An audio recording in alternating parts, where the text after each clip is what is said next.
BJP सांसद निशिकांत दुबे की मुश्किलें बढ़ सकती हैं। उनके खिलाफ 2 वकीलों ने अवमानना की कार्रवाई शुरू करने की मांग की है।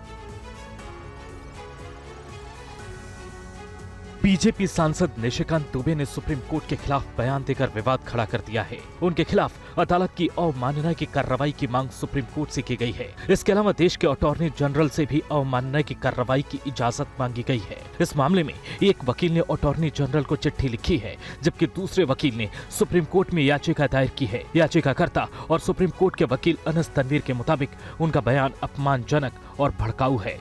ऐसे में आपको ग्राफिक्स के जरिए समझाते हैं कि अवमानना के नियम क्या हैं। धारा 15 हाई कोर्ट को संज्ञान लेने का अधिकार देता है। धारा 14 सुप्रीम कोर्ट को संज्ञान लेने का अधिकार देता है। धारा 15B के तहत अटॉर्नी जनरल या सुप्रीम कोर्ट की सहमति जरूरी है। दोषी पाए जाने पर 2000 रुपए तक का जुर्माना संभव।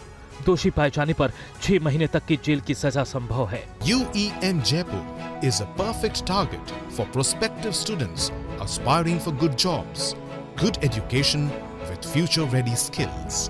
आर्थिक जुर्माना और जेल दोनों भी हो सकती है। दरअसल निशिकांत दुबे ने सुप्रीम कोर्ट पर संसद की संप्रभुता को कमजोर करने और अपनी सीमा से बाहर जाने का आरोप लगाया था और कहा था कि देश में जितने गृह युद्ध हो रहे हैं उसके लिए CJI जिम्मेदार है। बीजेपी सांसद निशिकांत दुबे के सुप्रीम कोर्ट पर दिए बयान पर घमासान मचा हुआ है। आज 2 अलग अलग मामलों में सुनवाई के दौरान सुप्रीम कोर्ट के जज जस्टिस गवई ने बड़ी टिप्पणी की। हालांकि उन्होंने किसी का नाम तो नहीं लिया, लेकिन उनकी टिप्पणी में बड़ा संदेश है। बंगाल में राष्ट्रपति शासन लगाने की मांग की अर्जी पर आज सुबह सुप्रीम कोर्ट में सुनवाई थी।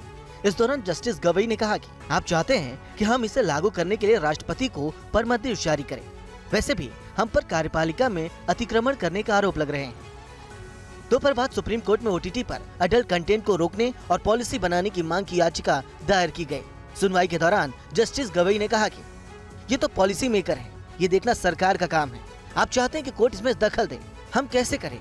हमारी तो आलोचना हो रही है कि हम सुप्रीम कोर्ट की विधायिका और कार्यपालिका के अधिकार क्षेत्र में दखल दे रहे हैं। हालांकि सुप्रीम कोर्ट इस मामले को सुनने को तैयार हुआ और दूसरे पक्ष को याचिका की कॉपी मुहैया कराने का आदेश दिया। आपको बता दें कि निशिकांत दुबे के खिलाफ अवमानना की कार्रवाई की मांग हो रही है। इसे लेकर 2 वकीलों ने सुप्रीम कोर्ट का दरवाजा भी खटखटाया है। और बीजेपी सांसद निशिकांत दुबे को अब पूर्व मुख्य चुनाव आयुक्त SY कुरैशी ने जवाब दिया है। उन्होंने कहा कि मैं भारत के विचार में यकीन रखता हूं, नफरत की राजनीति में नहीं। देखिए पूरी खबर। पूर्व मुख्य चुनाव आयुक्त SY कुरैशी ने बीजेपी सांसद निशिकांत दुबे को जवाब दिया है। उन्होंने कहा है कि वो भारत के उस विचार में विश्वास रखते हैं जहां किसी इंसान को उसकी काबिलियत और काम से पहचाना जाता है, न कि धर्म से। कुरैशी ने कहा कि उन्होंने पूरी निष्ठा के साथ चुनाव आयोग में काम किया है और उनका IAS करियर भी काफी संतोषजनक रहा, लेकिन कुछ लोग अपनी नफरत भरी राजनीति के लिए धर्म को आधार बनाते हैं। उन्होंने आगे कहा कि भारत हमेशा संविधान और उसके सिद्धांतों के साथ खड़ा रहा है और आगे भी खड़ा रहेगा। इससे पहले बीजेपी सांसद निशिकांत दुबे ने SY कुरैशी के एक पोस्ट पर रिप्लाई करते हुए लिखा था कि आप चुनाव आयुक्त नहीं, मुस्लिम आयुक्त हैं। उन्होंने लिखा है कि झारखंड के संथाल परगना में बांग्लादेशी घुसपैठियों को वोटर सबसे ज्यादा आपके कार्यकाल में ही बनाए गए। दरअसल SY कुरैशी ने वक्फ कानून का विरोध करते हुए लिखा था कि ये मुस्लिमों की जमीन हड़पने की सरकार की साजिश है।